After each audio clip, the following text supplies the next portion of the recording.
గత 14 సంవత్సరాలుగా నేను అక్కడ జాబ్ చేస్తే నాకు నెలకు 1,60,000 రూపాయలు వస్తుంది. కానీ ఈ ప్లాట్ఫామ్లో కేవలం ఒక 2వ తరగతి చదువుకున్న ఒక మేడం 4 సంవత్సరాలు నిలబడితే 4 లక్షల పైన తీసుకుంటా ఉంటుంది. నాకు 14 సంవత్సరాలు కష్టపడ్డాక రాలే. ఎక్కడ పని చేయాలి నేను? మరి ఆమె కంటే ఎక్కువ కష్టపడుతున్నా. దయచేసి మనసు పెట్టి ఆలోచించండి. పోరాడితే పోయేదేం లేదు, పేదరికపు సంఖ్యలు తప్ప. సూపర్, ఓకేనా? Thank you. సో బయట 1,00,000 తీసుకునే సాఫ్ట్వేర్ ఎంప్లాయ్కి అర్థమైంది సార్ వెస్టేజ్ మహత్యం. మార్నింగ్ లీడర్స్, నా పేరు జంగయ్య. నేను ఒక సాఫ్ట్వేర్ ఎంప్లాయీ పని చేస్తున్న 15 సంవత్సరాల నుంచి. జస్ట్ నాకు వెస్టేజ్ పరిచయం ఒక 2 ఇయర్స్ బ్యాక్ పరిచయం అయింది. సో పరిచయం అయిన తర్వాత జస్ట్ ఒక 2 to 2.5 months లో నేను బ్రాంజ్ రేటర్ అయిన తర్వాత నాకు ఒక 7,500 వచ్చింది అన్నమాట. అప్పుడు వచ్చినప్పుడు నా కంపెనీ ఏదైతే పనిచేస్తున్న software company on site opportunity ఇచ్చిందండి. యూఎస్కి వెళ్ళమని చెప్పేసి ఒక 8 సంవత్సరాలు ఉండమని చెప్పేసి పంపించడం జరిగిందన్నమాట. ప్రతి ఒక్కరు ఎవరైనా సరే డబ్బు మనం బయట దేశానికి ఎందుకు వెళ్తామండి? ఎక్కువ డబ్బులు సంపాదించాలి కదా, రైట్? అవునా కదండి? రైట్. నేను ఆ విధంగానే స్టార్టింగ్ బ్రాంజ్ అయినప్పుడు ఇక్కడ 7,500 రూపీస్ దీంట్లో డబ్బు లేదనుకోని చెప్పేసి నేను ఫారెన్ వెళ్ళడం జరిగిందన్నమాట. యూఎస్కి వెళ్ళడం జరిగిందా. అక్కడ వెళ్ళిన తర్వాత ఎస్పెషల్లీ యుఎస్ లో, అమెరికాలో డైరెక్ట్ సెల్లింగ్ మార్కెట్ ఎలా ఉంది, ఫ్యూచర్ ఎలా ఉండబోతుంది, మన ఇండియాలో వెస్టేజ్ కంపెనీ గొప్పతనం ఏంటి తెలుసుకొని జస్ట్ చూడండి లీడర్స్, ఇక్కడ అమెరికా పాపులేషన్ 34 crores మాత్రమే, అంటే 34 కోట్లు మాత్రమే. అక్కడ వాళ్ళ టర్న్ ఓవర్ ఈ ఇయర్ ఎంత అంటే 3,50,000 కోట్ల టర్న్ ఓవర్ అవుతుంది డైరెక్ట్ సెల్లింగ్ మార్కెట్ లో. యాక్చువల్ దీని మీద పిపిటి తయారు చేశాను కానీ సార్ నేను అదే సేమ్ ఇచ్చింది కాబట్టి నేను అప్డేసుకున్నమాట. సో నాకు ఇది అందరమైంది.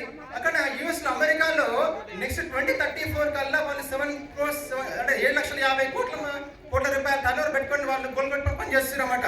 నాకు అర్థమైంది కదా, ఇప్పుడు ఫ్యూచర్ లో ఏ వస్తుంది కదా, ఏ అంటే ఆర్టిఫిషియల్ ఇంటెలిజెన్స్ కదా. సో అది అన్ని ప్రతి రాబోయే రోజులలో జాబ్ వ్యవస్థ అనేది కనుమరుగే పరిస్థితి ఉందన్నమాట.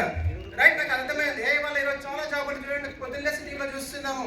ఒక మైక్రోసాఫ్ట్ 10,000 మంది, యాపిల్లో 2,000 మంది చెప్పి 1,000 జాబులు పోతున్నాయి కదా. సో రేపొద్దున నా జాబ్ కూడా కనుక జాబ్ ఊడిపోతే, ఈరోజు ఒక 3 lakhs తీసుకున్న మనిషి కనుక బయటకు వచ్చి జాబ్ ఊడిపోతే బతకగలుగుతారండి? రేపు ఒక 5 కంటే పని చేసుకున్న 30-40 కంటే ఎక్కువ రావు. సస్టైన్ అవుతారా మార్కెట్ లో? సో లీడర్స్, అదే టైంలో నాకు ఏం చెప్పేసి కంపెనీ ఒక మెయిల్ పెట్టి కంపెనీకి ఎవరైతే మేనేజ్మెంట్ ఉంటుందో వాళ్ళకి 8 సంవత్సరాల వరకు నేను అక్కడ ఉండేటట్టుగా ప్లాన్ చేస్తాను అని చెప్పేసి నా మేనేజర్ అడగడం జరిగిందన్నమాట. నేను అది వద్దని ఎందుకు వచ్చిందంటే వాళ్ళకి $12,000 అండి, అంటే $12,000 అంటే ఇండియన్ కరెన్సీ ప్రకారం 10 లక్షల రూపాయలు అన్నమాట. సో అలాంటి దాన్ని ఎందుకు వదిలిగా వచ్చిందంటే రేపు పొద్దున జాబ్ వ్యవస్థ ఏమన్నా అయితే ఇబ్బంది అవుతుందని చెప్పేసి తెలుసుకొని అక్కడ బయట దేశాలు చూడండి లీడర్స్, 34 కోట్ల జనాభా ఉన్న దగ్గర 100కి 90 మంది, అంటే 100కి 90% మంది డైరెక్ట్ సెల్లింగ్ మార్కెట్ లో ఇన్వాల్వ్ అయ్యారు. ఇక్కడ దగ్గర పని చేస్తున్నారు. ఆర్థిక పరంగా మనకంటే డబ్బు ఎక్కువ ఉంది వాళ్ళకి, రైట్? ఆరోగ్య పరంగా చాలా బాగుంది వాళ్ళకి. అది అర్థం చేసుకొని నేను 2024 అంటే 2024 ఆగస్టులో ఇంటికి రావడం జరిగిందన్నమాట. జస్ట్ సెప్టెంబర్ నుంచి కాకుండా టైంలో నేను సాటర్డే సండే అయితే అయింది. రోజు ఆఫీస్కి నేను 12కి ఆఫీస్ లాగిన అయితే ఈ 12 before టైం ఉంది కదా, ఆ టైం తీసుకొని రోజు 1-2 గంటలు సాటర్డే సండే టైం పెట్టుకొని పనిచేయడం వల్ల ఈ రోజు నాకు ఒక 40,000 రూపాయలు ఇన్కమ్ స్టార్ట్ అయిందండి. ప్రస్తుతానికి గోల్డ్ డైరెక్టర్లో ఉన్నాను ఇక్కడ. లేటెస్ట్ ఒక్కసారి అర్థం చేసుకోండి, నా హ్యాండ్ ఓవర్లో ఒక 25 మంది సాఫ్ట్వేర్ ఎంప్లాయీస్ జాయిన్ అయ్యారు నాకు. ఒకసారి ఆలోచించండి, నాకు ఇది ఎవరైతే నన్ను మేనేజర్ ఉన్నాడో జాబ్లో నాకు ఒక డబ్బు ఎవరైతే ఇస్తున్నారో, రైట్ సార్. సో నాకు నా మేనేజర్ ఈరోజు వెస్టేజ్ లో పనిచేయడం రెడీ అనమాట. ఒక 4 lakhs బయట తీసుకున్న వాళ్ళు కూడా వచ్చి ఇక్కడ పనిచేస్తున్నారంటే అర్థం చేసుకో ఇండస్ట్రీ ఎంత గొప్పదో, రైట్? ప్రతి ఒక్కరు కూడా ఎవరైతే ఈరోజు కొత్త జాయిన్ వాళ్ళు కానీ బూస్ట్ మెంబర్స్ ప్రతి ఒక్కరు కూడా అర్థం చేసుకుని నిలబడి వాళ్ళ లైఫ్ చేసుకుంటారు. Thank you sir. Thank you very much sir. Thank you sir. కొంచెం దయచేసి ఎక్కువసేపు మాట్లాడకండి.